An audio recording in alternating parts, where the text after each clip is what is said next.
Your first question is very clear. Who is a teacher? Nowadays, we can't define easily the word teacher. So the traditional education system slowly disappearing in India. It disappears slowly now. So during our traditional education, it is very easy to define teacher. But nowadays it is not possible to define the word teacher.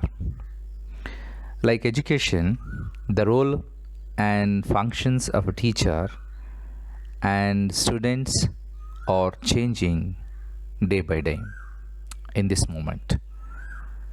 The question like this, who is a teacher, has much importance in our education system. So come to the point now. I directly try to define teacher. Teacher is a good facilitator or an e-facilitator.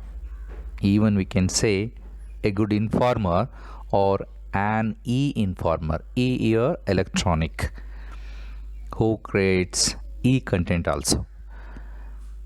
A good communicator. Teacher is a good communicator or an e-communicator and an e-teacher totally. So in the teaching learning process, which covers the learning years of student from kindergarten to 12th grade in India or abroad, we call teacher a good facilitator, whether it is online teaching or classroom teaching. So whatever it may be, teacher is a good facilitator.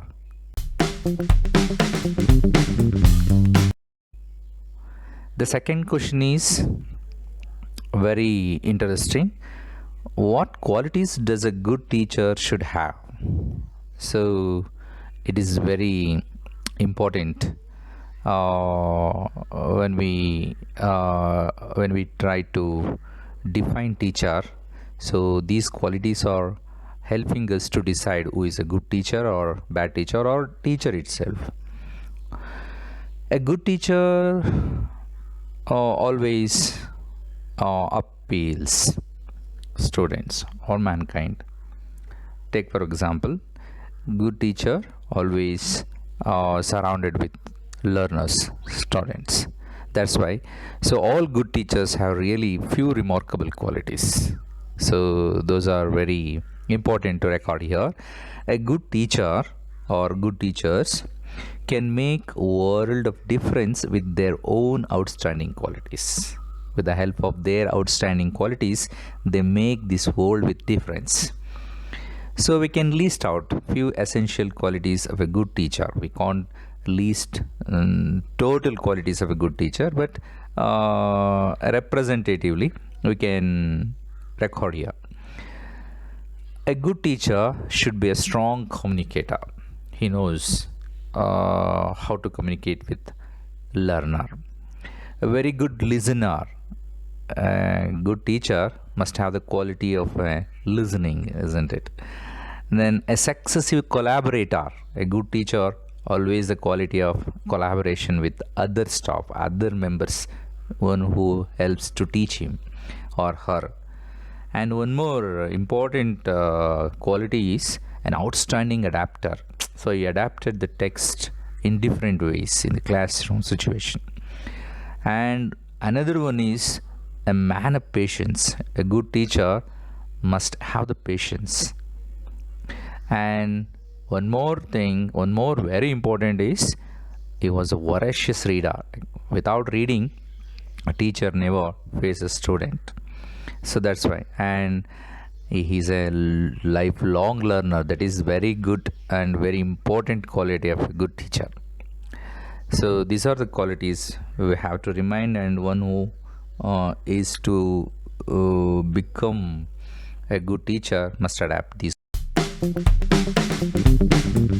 So third question is very important here. What differs from a common man and a teacher?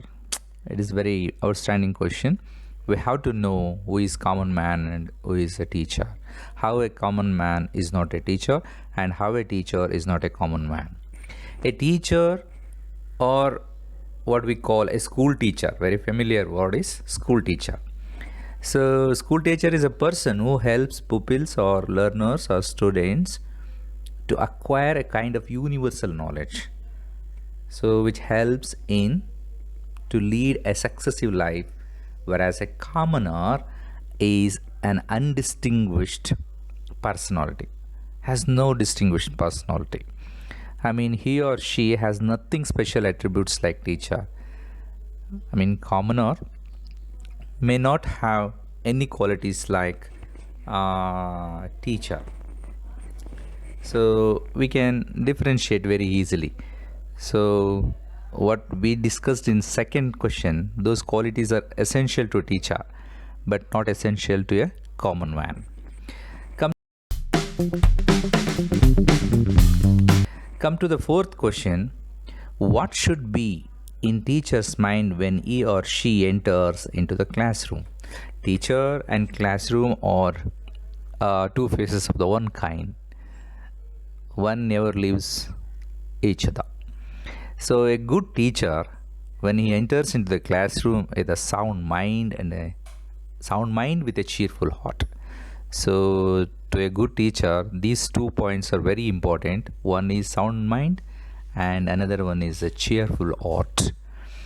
A teacher should be embodied with a competitive spirit of his or her teaching subject. A teacher makes student to look forward her or his future in teacher and his teaching qualities in the classroom or outside classroom situation. The fifth question is very important one. What are the basic ethics or principles a teacher should possess inside and outside the school premises? It is a question which links student, society and classroom. It is a very important one.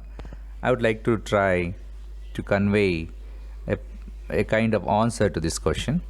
The basic ethics or principles of a teacher should possess inside and outside the school premises or being students with a student. So it is very important ethic. So he must be a student with his or her students, and he has always the ethic of safety. So he's a good safer for all students.